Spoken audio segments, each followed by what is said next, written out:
Well,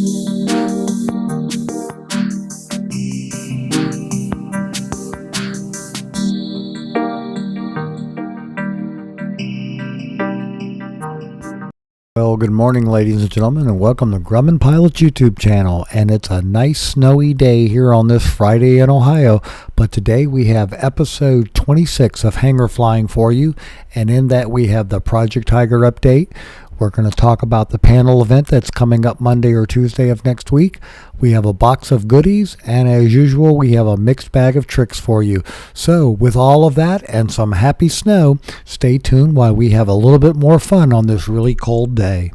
So, we would like to ask you please subscribe, hit the like button, and hit the notify to stay current with our content. Well, on the Project Tiger, we have been getting updates from Phil at P Factor Aviation in Pennsylvania as he's been working on our new panel. And as you can see here, here's the aluminum being cut out. Now, Jimmy was nice enough to loan him a complete panel that he was able to use as a pattern and go ahead and make 3 or 4 of these because he's got a couple of Grummans that have been interested in his panel, and it's interesting to see why. I mean, it's a nice looking panel. There's the carbon fiber going on. Now here we are on January 13th. He's got the labels going on the carbon fiber. He's got all the locations going in. He's got the fuses going in. So it's starting to really become a panel. And then Phil called us up and said that he wanted to know about what we wanted to do about the yoke bearings. So we pulled the last 2 new yoke bearings out of stock and the bearing cups and also a new control lock. And we put all that in a box and sent it to Phil so that he could install it in the new panel. And that way the yoke is going to start out with a brand new bearing. Now we are going to have some used bearings that will be available because the ones coming out of the Project Tiger looked brand new, but why we have new ones, why not change them? And then on the 24th he started putting the instruments. Now you can see the bearing and the control lock as well as the toggle switches for electronic ignition and magnetos all in the panel. And now he's hooking up all the paneling and the interconnections on the back for the static lines and the radio links and the wiring. So all that's going together. So the panel's really starting to look pretty good. And he's got a Fly Dynon sticker on the back of the panel that no one will ever see because we're going to have the glare shield on there. And we are going to be putting the electronic ignition on the right side. We removed the SureFly sim off of the left because we just feel that the electro air at 70,000 volts is a better spark. And there's the opening and the radio stack for our Trio autopilot head that's going to be going in. So the panel's really starting to come together, and this is what it looked like on the end of the 24th. Looking pretty nice, and we're looking forward to next week when he brings it to us.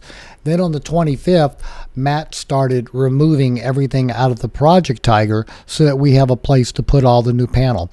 We're also going to be taking out the interior and the seats and everything else in the Project Tiger because, as you'll see, we have all the wiring to run for the ELT, for the autopilot, everything else going in. So here's just a bunch of wires hitting the floor as Matt's pulling them out of the airplane, and we're bundling up all the equipment coming out, keeping it all with its harnesses and everything, and we're going to have a bunch of that for sale because we're not going to be reusing it in another airplane. So that's where we are, yanking the panel apart. And again, this was done on January the 25th, and as you can see, panel's starting to look pretty bare, but we still have to pull all the engine controls and everything else. And then you also, when you start doing that, here we are on the 26th, when you start removing everything, you're going to go through a lot of labels for the label gun because you want to identify where all those wires go so you know where they go back. Many years ago at John Meister's shop, he had enough labels to do all but 2 of the wires on my Grumman Tiger. And when he put it back together, until the day I sold my replaced my EI instrument gauge, and my EGTs showed CHTs and my CHT switch showed EGTs. So label all your wiring. You'll go through about 3 spools of the tape in the P-Touch. And then on the 27th, Matt took off the dorsal fin. We're checking all the antennas. We've got to get the GPS antenna in there. We want to make sure that everything's clean underneath there, and you can start to see the proliferation of a labeling that is going on the panel side up there in the front. Now in the back, we're opening everything up so we can get the ELT mounted back there. And as you might remember from a previous episode of Hangar Flying, we're using the Artex ELT 345. It's a 406 megahertz ELT, and here it is, all installed in the tail of the Project Tiger. So that big pile of parts that we had out there is starting to get installed on the airplane. We're also making leaps and bounds on everything else, getting ready for when Phil comes Monday or Tuesday of next week to put the new panel in. Now, you might remember we had a Dynon package, and in that Dynon package, we have a bunch of the tail stuff, the GPS, we have the magnetometer, we have all the equipment that we have to mount in the airplane this weekend in anticipation of Phil coming Monday or Tuesday. And that's why the big rush is, because Phil's done a really good job of getting the panel ready, and we've kind of been working on customers' airplanes and videos for the UAvionics and the Trio autopilot. But there's our magnetometer that we're going to be installing in the back of the Project Tiger to go feed the instrument panel. So all of that is being added to the airplane. Now we have a few other surprises for you that are coming in as part of the Project Tiger work. Jimmy is supposed to be bringing a red rudder cap, and under the red rudder cap we're going to be putting a strobe. But here's our GPS antenna already wired up and color coded, so that when Phil gets here we can plug it into the panel with a fair amount of alacrity and ease. Now we also have the servo kits from the Trio that are going to be added to the hellhole and everything while the interior's out. Jimmy is also bringing the interior that's all in gray leather for us. Now that's of me looking at the map sensor and some of the other engine electronic controls that came in a box. We're installing those on the engine and feeding those through the firewall. So again, that when the panel comes next week on Monday or Tuesday, it will be a fairly simple matter to plug all those wires into the panel, and then, you know, our uncle will be Bob, and away we go with an airplane that's going to be just about ready to pull outside and run and test everything. So we've been working on getting all of this into the engine and getting all the sensors on the other side. We've had to reorder some new lifetime hoses for the sensors. We are going to leave the sensors on the engine side of the firewall and not bring them through to the cabin side. No sense having flammable fluids in the cabin. Now again, this is all going to be going on while we're going to be putting a Trio autopilot in, and the Trio autopilot, you know, comes with the instructions and a completely done out harness, as well as the autopilot disconnect and the another push to talk button that goes with the autopilot. And also too, everything's labeled, and the nice thing is that the STC group, they do a very good job with this wiring. It's all enough wire that you can have service loop coils and everything and get it all properly installed in the airplane. And then you also get 2 roll servos. Now we're not going to be taking everything out of the bags. We don't want to lose any of the parts for the servo, but the servos are labeled pitch and they're labeled roll, and they have another part that comes with them with all the little bits and pieces that you're going to need, so that when you go to hook it up to the airplane, you've got everything that you want. And these are the bits and pieces that take the Trio autopilot and adapt it to a Grumman. And in this particular case, it's going in a Grumman Tiger, but we have a video coming out of it in a Grumman Cheetah.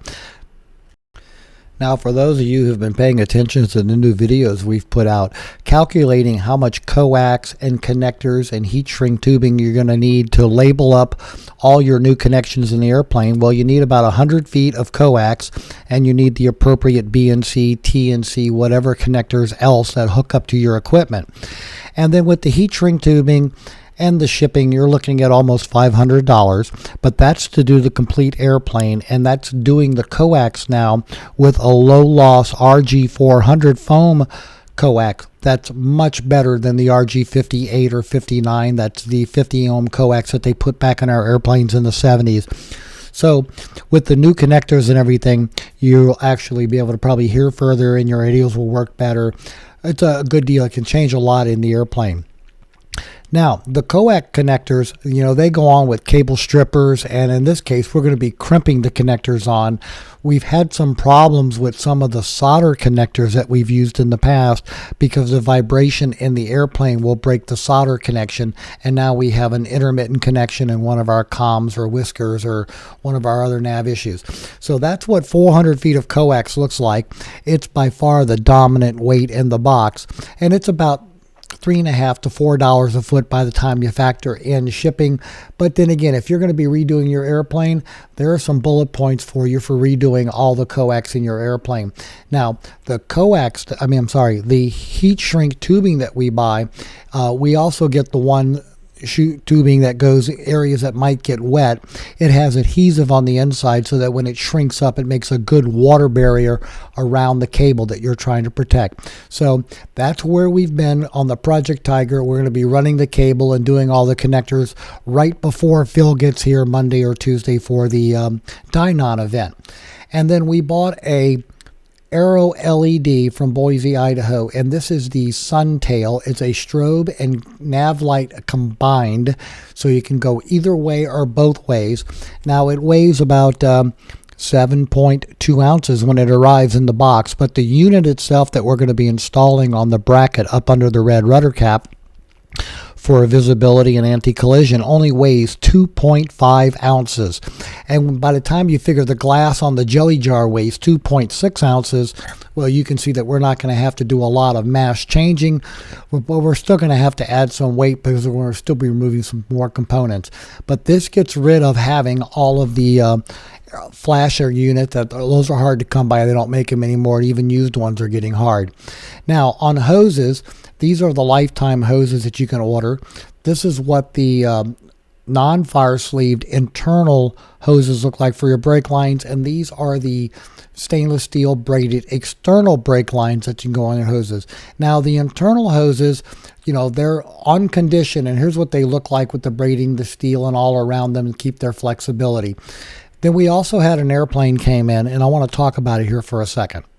Now, we had an airplane come in. It had been painted, but none of the stripes lined up in the control surfaces because they had marked everything for paint before they took the airplane apart. Then they painted it with the mask lines, and when they put it back together, they didn't line up because they didn't reassemble it properly.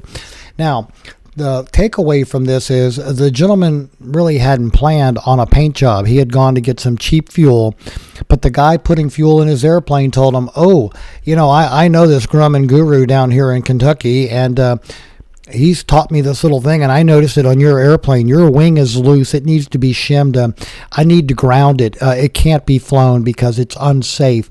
So the guy left his airplane, and they did the work, and they shimmed the wing, but everything else had to be taken back apart and put together properly.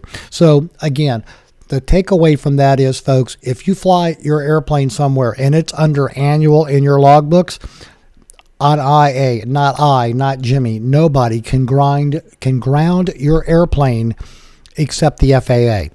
So, if a guy tells you you can't fly your airplane, it's still under annual. Listen to his recommendation, and if worse, get a ferry permit and bring it to a Grumman shop.